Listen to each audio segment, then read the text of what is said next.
Creo que un buen punto de partida en esta discusión sería o debe ser quitar esta tensión amigo o enemigos. No hay una forma virtuosa de encontrar una solución institucional al problema del despliegue de las Fuerzas Armadas si seguimos entendiendo el problema como una oposición entre ciudadanos y militares, entre derechos humanos y represión. Las Fuerzas Armadas son una institución de la República que, como toda institución de la República, debe tener sus marcos de actuación definidos en ley. Y de lo que se trata esta decisión de política pública es definir los rieles de actuación legislativa de una institución esencial que está cumpliendo una misión que, por cierto, no pidieron y que por razones de necesidad el Estado mexicano les ha solicitado. Y en primer lugar, lo primero que hay que decir es que la participación de las Fuerzas Armadas en tareas diferentes a la defensa exterior o la seguridad nacional no es nueva. No empezó, como se suele afirmar regularmente, en el 2006. Desde los años 40, las Fuerzas Armadas participan en tareas de erradicación de cultivos. En los años 60 y 70 participaron fundamentalmente en el combate al narcotráfico, 80s y 90 realizaban funciones de auxilio a las instituciones civiles, por ejemplo, para la captura de delincuentes, para el resguardo de instalaciones estratégicas, generaban inteligencia para delitos federales como por ejemplo terrorismo, narcotráfico, crimen organizado, participaron por ejemplo en la captura y la aplicación de órdenes de aprehensión. Muchos de los mandos militares terminaron encabezando instituciones civiles de procuración de justicia o bien de investigación delictiva. En los años 2000, a partir, por ejemplo, de la Operación México Seguro, las Fuerzas Armadas iniciaron un despliegue para pacificar ciertos territorios de manera temporal y ciertamente a partir de 2006 las Fuerzas Armadas sustituyeron en buena medida a las instituciones de seguridad pública, especialmente a las locales, por 4 razones. La primera, la debilidad crónica y también la captura de las instituciones de seguridad por parte de los criminales. En segundo lugar, la ausencia de un cuerpo nacional de naturaleza civil que pudiera suplir la debilidad local. Para 2006 había cerca de 12,000 elementos federales en el país, la gran mayoría desplegadas en carreteras federales y en instalaciones estratégicas. Hoy tenemos cerca de 48,000 policías federales entre la Policía Federal y la Gendarmería. En tercer lugar, el aumento de la violencia dada la expansión territorial del crimen organizado y la diversificación de su modelo de negocios. Los criminales mudaron del trasiego simple de drogas a un modelo de crimen extractivo de rentas y por tanto la violencia se convirtió en su principal materia prima. En cuarto lugar, un conjunto de aceleradores de violencia, por ejemplo, variaciones del precio de algunas de las drogas, destacadamente la cocaína y la heroína, el blindaje de la frontera después del 11 de septiembre de 2001, el aumento gradual de la expulsión de migrantes en la frontera, el levantamiento de la provisión de armas de asalto en los Estados Unidos y un largo etcétera, que provocaron, en efecto, una serie de aceleradores de la violencia. A diferencia de los modelos previos a 2006, las operaciones que implican fuerzas federales desplegadas en territorio nacional dejaron de tener plazos perentorios, es decir, se volvieron permanentes en varios estados de la República. Las Fuerzas Armadas sustituyeron parcial o totalmente la responsabilidad civil, estatal y municipal, y en consecuencia la intervención ha perdió el propósito de dar espacio a la construcción de capacidades institucionales civiles y ha generado un perverso incentivo, el perverso incentivo local. ¿Para qué invertir en capacidades propias si las Fuerzas Armadas, militares y marinos van a hacer la tarea que le corresponde a las policías municipales o estatales? Ese es el incentivo que hay que corregir. Y es importante destacar que, lejos de lo que se afirma recientemente, el despliegue de Fuerzas Armadas en el país se ha incrementado en los últimos años. 2 datos. El número de operaciones realizadas por Fuerzas Armadas, salvo un pico entre 2008 y 2009, se ha mantenido constante desde 2006 a la fecha y presenta una tendencia creciente al alza a partir de 2015, entre otras razones por el mayor número de incursiones violentas por parte del crimen organizado. En 2012, segundo dato, había 75 bases militares mixtas de seguridad pública o en auxilio de seguridad pública, con aproximadamente 1.680 efectivos militares desplegados de manera permanente en esas bases mixtas. Para 2016 son 142 bases mixtas con 3.386 elementos permanentes, es decir, en 4 años el despliegue militar permanente prácticamente se ha duplicado. Y de nueva cuenta tiene que ver con el incentivo perverso que se ha generado a partir de la participación de las Fuerzas Armadas, porque sobre todo el orden local no está invirtiendo en la generación de policías. Podría pensarse, por cierto, que el despliegue de Fuerzas Armadas se está fundamentalmente concentrando en estados con alta presencia de crimen organizado. Esto no es del todo correcto.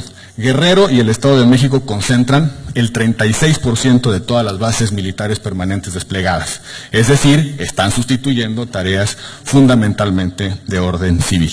Y así como la participación de Fuerzas Armadas no es nueva, tampoco es contraria a la Constitución, pero ciertamente se ha sustentado en una muy delgada línea y muy fina línea jurídica. La Constitución desde 1917 autoriza al presidente a disponer de las Fuerzas Armadas permanentes para funciones de seguridad interior, que es una función, por cierto, conceptual y constitucionalmente diferente a la defensa exterior. Esa facultad, la de seguridad interior, tiene básicamente 3 componentes. 1, es una facultad exclusiva del presidente en tanto jefe de Estado.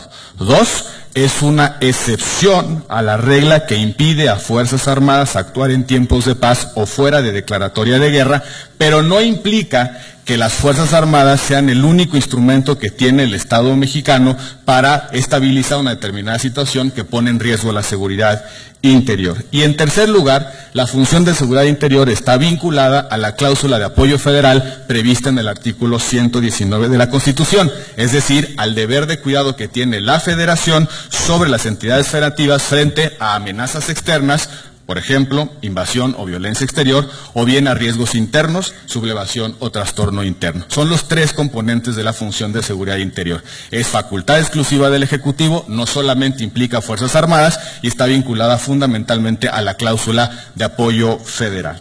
La reforma de 2004 asoció la función de seguridad interior, la subsumió a la función de seguridad nacional y fijó una reserva de ley, es decir, le dio competencia al legislador para regular la seguridad nacional y por derivada la función de seguridad interior. Sin embargo, el desarrollo legislativo de la función de seguridad nacional no se ha ocupado de la función específica de seguridad interior. Si uno revisa la ley de seguridad nacional, no hay esa distinción conceptual en términos de grados de riesgo entre seguridad nacional y seguridad interior. En consecuencia, se trata de una facultad no reglada o reglamentada. No existe ley que defina los supuestos o dimensiones de realización de ejercicio de esa facultad del Ejecutivo. La seguridad interior es una función constitucional, es una facultad del presidente de la República, no aún reglada.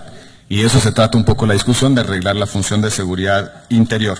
Los alcances, sin embargo, de la función de seguridad interior han sido definidos por la Corte en 2 criterios jurisprudenciales que reconocen básicamente 2 cosas.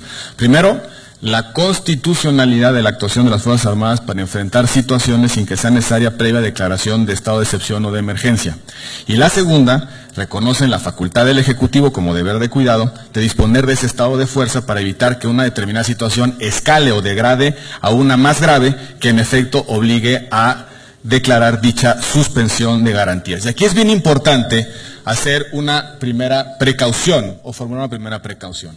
Es profundamente inconveniente vincular la reglamentación o la regulación de la función de seguridad interior con la suspensión de garantías. No es correcto vincular esa función con la suspensión de garantías. Lo deseable constitucionalmente es que se puedan activar los mecanismos de intervención para garantizar la seguridad interior sin necesidad que exceptuar la plena vigencia de los derechos y libertades públicas. Lo deseable es que el Estado pueda estabilizar una determinada situación que pone en riesgo la seguridad interior sin necesidad de declarar un estado de emergencia o de excepción. Es decir, que coexista la función de seguridad interior con la plena y absoluta vigencia de los derechos y de las libertades públicas. Vincular la función de seguridad interior a la declaración de suspensión de garantías es un despropósito. Lo más importante es que esa función se realice en plena y absoluta vigencia de los derechos humanos. En tercer lugar, habría que preguntarnos si se pueden ir los militares hoy de territorio nacional. Y la pregunta y la respuesta creo que es muy simple. No se pueden ir. Por una razón, porque no hay nadie quien los sustituya. No hay en este país policías que puedan sustituir el despliegue que están realizando las Fuerzas Armadas. Entre otras razones, porque las policías existentes son poco profesionales, son débiles, están mal pagadas, muchas de ellas están coludidas, los tramos de responsabilidad de los órdenes de gobierno no están claramente definidos, sobre todo tratándose de crimen organizado, y enfrente tenemos a un adversario con altísima capacidad de fuego, con altísima capacidad de reclutamiento, con altísima capacidad corruptora y sobre todo con altísima capacidad de daño. Lo deseable es que en efecto las Fuerzas Armadas sean sustituidos por fuerzas de naturaleza civil, es decir, por policías confiables, profesionales, bien dotados de equipamiento y sobre todo con las competencias específicas para poder enfrentar a cualquier tipo de riesgo a la seguridad pública. Un dato muy importante, el 90% de las policías de este país gana menos de 9,000 pesos al mes, cuando se ha estimado que la línea de vida de un policía está por encima de los 10,000 pesos. Con policías mal pagados no vamos a poder estabilizar al país en términos de violencia y sobre todo por la capacidad corruptora que tiene el crimen organizado. Se estima que se necesitarían aproximadamente 65,000 policías federales para sustituir el despliegue actual de las Fuerzas Armadas. Andamos en cerca de 48,000, necesitamos invertir más o menos 20,000 policías federales adicionales, más la capacidad local. Si asumimos el estimado de costo del policía de Nuevo León, de la Fuerza Civil de Nuevo León, que cuesta aproximadamente 500,000 pesos anuales, ese policía, multipliquen 20,000 policías por el costo neto anual de 500,000 pesos. De ese tamaño es la inversión que se requiere para poder tener capacidad de fuerza de orden civil. La discusión sobre la regulación de la seguridad interior ha presentado tres grandes objeciones. En primer lugar, que se pretende militarizar al país. Todo lo contrario.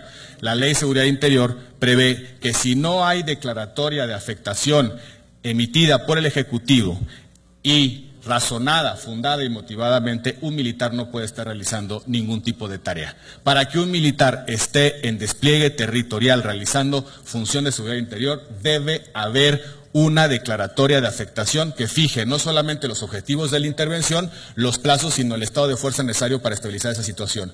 Hoy en día, el despliegue de las Fuerzas Armadas es absolutamente discrecional. ¿Cuántos militares hay en Tamaulipas? Aquellos que ordene el Ejecutivo Federal, el Presidente de la República, a través de su Secretario de Gobernación. Con la declaratoria de afectación no solamente se tiene que razonar el objetivo de la intervención, sino también decir cuánto y en qué circunstancias se va a realizar esa intervención. La segunda objeción tiene que ver con la rendición de cuentas. Se dice, lo que se está planteando es diluir la rendición de cuentas de los militares en las tareas auxiliares que están realizando en materia de seguridad interior. Todo lo contrario, el modelo de regulación de seguridad interior que inicia con la declaratoria de afectación implica que la rendición de cuentas inicia en el Presidente de la República y termina en el último de los que ejecutan sus órdenes o los órdenes operativos.